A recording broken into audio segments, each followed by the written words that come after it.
Hello, everyone, and welcome back to the R&D Podcast with your host, Rachel. I'm Delia. And we're going to be talking about hypocrisy. How dare you, hypocrite? The hypocrisy, the audacity of your hypocrisy. Of it. Are you a hypocrite? I mean, that's $1 million question. I think a lot of the time, people probably wouldn't admit to it, by the way, because I think sometimes, I've noticed that people will say, I would never do that. And then next thing you know, they're doing that exact same thing. And you're like, I thought you would never do that. Or, there's also, when it comes to relationships or marriages, you don't want your partner to, talk to someone in Instagram on the direct messages, but you're doing it. Yeah. And you go, okay, so you're dating someone and now you are exclusive. Okay. But then, you got the bench hitters. Right. That are still sliding in the DMs, still texting. We call them stragglers. I think that's what they would be called, stragglers. And I think that it's a matter of slowly but surely kind of letting them know, hey, I'm with someone, so thank you very much. No, thank you. And the catch-22 to that, in my opinion, is that, the person that you're with, should he see that you're still having that back and forth dialogue, he may think that you're still, openly entertaining that. But I think it's because there's people that do. You know what I mean? Yeah. There's people that still, they're like, look, I don't see the need to cause drama. Like, who cares? Right. I'm not going to do anything with them. Like, who Right, cares? right. Like, oh, hey, how are you? Good, how you been? Okay, cool. As a woman, you know who likes you in that way and who doesn't. Right. So to continue dialogue, I think Right. that's the part that we might think is harmless. Right. But a person that you're in a relationship with May think it's will not. be like, what's up with that? so then, ladies, so the hypocrisy is, you're thinking, it's fine. This is just a guy that I know, or it's an ex I used to mess with, but like, it's nothing now. Right. He's in a relationship. Do you feel that same way with your guy partner if he had the same thing going on? Well, I mean, I think at the end of the day, that's what it boils down to. Like, you take off your shoes, put their shoes on. How does that feel? And then depending on what that makes you feel. You're like, then, it stinks. You know what I mean? But I do feel that if you're doing the back and forth thing, as you're mentioning, Rachel, where you're like, oh, it's been great, this and that, versus just being like, hey, listen, I'm in a relationship, and I do think it would be disrespectful for if he should read this that I'm having, continuous dialogue with you. I think that the person that you're sharing that message with should kind of get the hint and be like, okay, that's a done deal. But at the end of the day, it's one of those things like, does your person then, if they see the message, would they then think like you're still messing around because you're giving them energy? Yes. I feel like at some point, I think we have to ask ourselves, what would we want them to do? Right. So do you want him to let the girls down easy and be like, hey, how you been? Oh, you know what? I'm in a relationship. Oh no, yeah, she's great. Like blah blah blah. You know what I mean? No, you know what you want him to do? You want him to like light his phone on fire. Yeah. Like you want him to be like, ghost, you know what's so blocked. funny? So there was this video that went viral. It was the singer named Anita and Peso Pluma. They were doing the TikTok.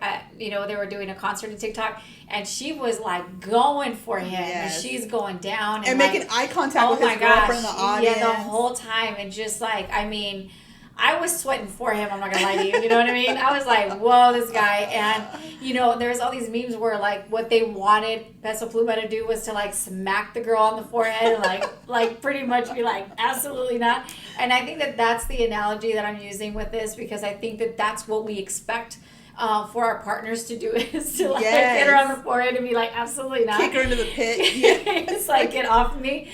And oftentimes, it just seems like a very friendly dialogue because of the history of maybe you guys were friends, in high school or college, or maybe you guys were, colleagues, working colleagues. Yes. And so oftentimes we think it's very harmless, but at the end of the day, it's like, if you hone in and think, okay, if my partner saw this, how would he feel? How would she feel?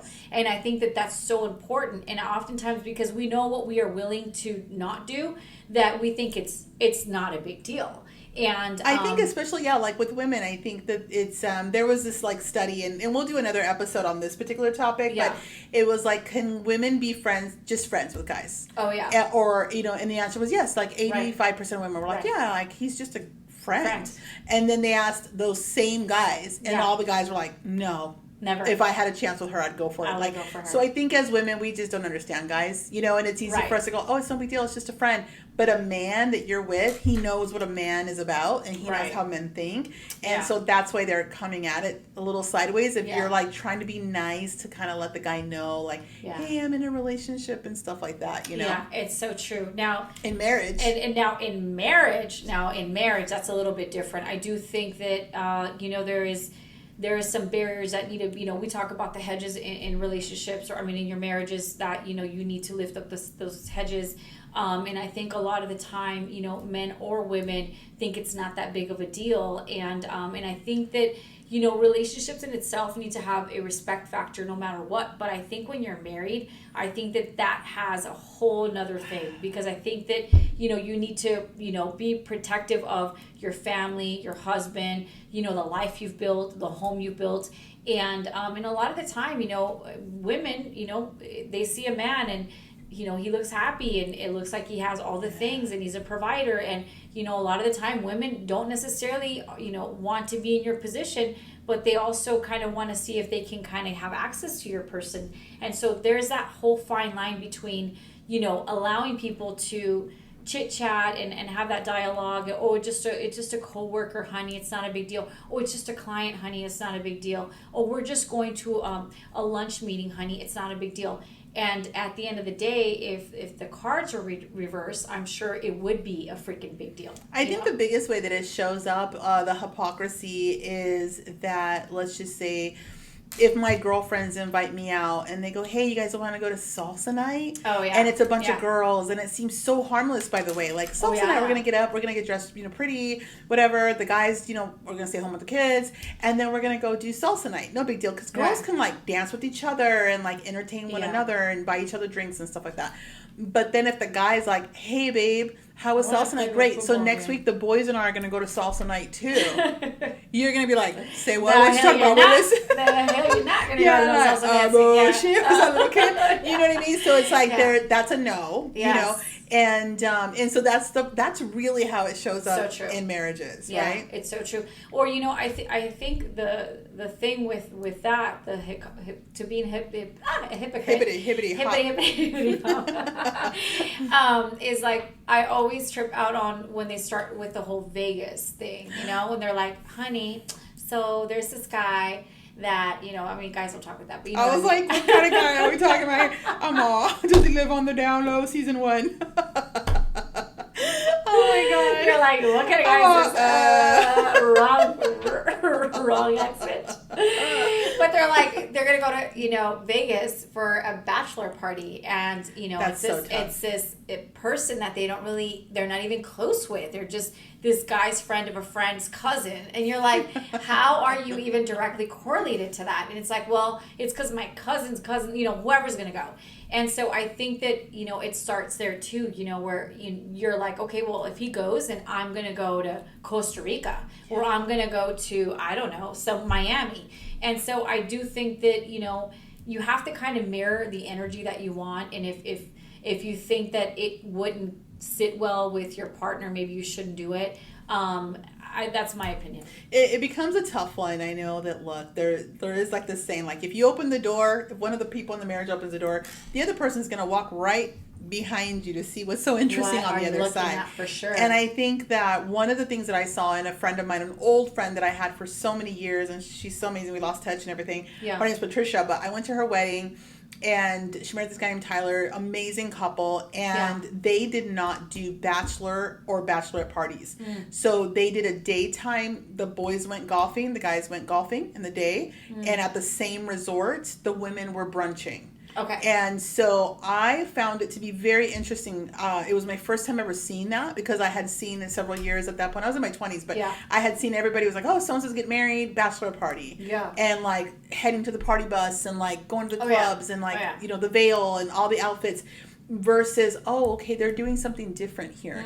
And so that was my first time seeing that. And I found it to be very commendable. But then at first I was like, But what are they don't afraid of? trust That's each weird. other. They don't trust each other. But then it wasn't. So that it was like, for them, it was very much like, well, no, like if we are taking like this covenant, you know, with God, like why would we then go do this sort of sleazy thing? And it's funny because she was like a party animal when she was single, and he came from, he was a star player at a university, football player. So like, they know what partying is. Oh, no. These are not like super innocent They're not amateur people. No. And they threw amazing house parties after they're married. For sure. But for this, they set the tone. Oh. They set the precedence. So I think that for many of you guys that are going to be listening to this, it's too late. You already had your stuff going on. But I think that it's never too late to reset. And I think it's never too late to adjust the guidelines for the marriage and things like that. And to say, you know, I want you to have fun in your own identity, and I want to have fun. But how can we do it in a way that we respect one another? Each other, yeah. Because you know, I as you were talking, and it triggered a thought, because obviously I always shared all these stories.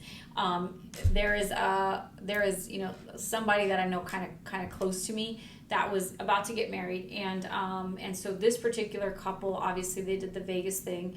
I believe that he went to Vegas with like even like her family, and then she went somewhere else. Point of the matter is that obviously they get a stripper, a couple strippers, whatever. And so I always say, with social media, I mean with modern technology, it is the easiest time in our life to cheat, but it is the easiest time in our life to get caught too. What happens in Vegas no longer stays in Vegas. It goes viral. And so, long story longer, he actually slept with the stripper. And so they were due to get married, I believe, the following weekend, because, you know, that's how they do it. Yeah. And I'm surprised that she still, you know, carried on, because there was footage of whatever had taken place in that hotel room. And so, you know, the fact that he went in, because I think that oftentimes people have like this misconception, like, you know, the bachelorette is your last hurrah. Like your last, But at the end of the day, like if you were in a committed relationship and you guys were engaged, cheating is cheating. Like, I mean, I don't care how you flip it. And so, you know, she wound up finding out, you know, right before the marriage or the wedding, and they still got married. But I think a lot of the time, if you know, you kind of have the same thought processes as you said, Patricia or whatever her name was. Yeah. I think that kind of, you know, helps not having that, you know, like those problems where all of a sudden this guy's sleeping with because there's so many crazy stories that we talked about, even like the last few seasons, that even happens like with the women and stuff like that. Yeah. I think the common denominator is, you know, alcohol. I think it's a big thing. We could talk about that in another. We're going to be talking about that this season in another episode. But you know, there's a lot of things that come into play that people can use as excuses, and you know, and we can get into that another time. But you know, I think that just understanding that there is like the trust you have with your partner or not. Mm-hmm. But also recognizing that even if you trust your partner in the environments that you've seen your partner. Right. So I think thinking about imagining them in these other environments and not knowing, I think that that's really, really tough. So I think that there's ways to do things that are very respectful and mindful. But as far as the hypocrisy, I think we're all guilty of it. I think men are guilty of it, and women. In our own way, yeah, for sure. I think that we've all been guilty. We are all guilty. We all do things that, you know, maybe if our partners were looking in, maybe, you know, they wouldn't appreciate, or vice versa. So I think it's just a matter of being mindful of what you're saying and what you're doing. And so, yeah, I mean, I think it's really easy. It's a slippery slope to be like, well, it's not a big deal. I think the hard thing is like when he goes and does something that you know you do, and then you like just completely go off on him, like, how dare you? And you act super offended, and like the drama, oh my gosh, and like the verge of like it's over, and then you have to sit there and look in the mirror and go, you do it too. Wait a minute, freaking hypocrite. You do it too. All right, so that's this episode. Don't be a freaking hypocrite. Yeah, or let it go. Or I don't know. Anyway, or get better at it. All right, get better at it. Yeah. Okay. So cheers. Bye.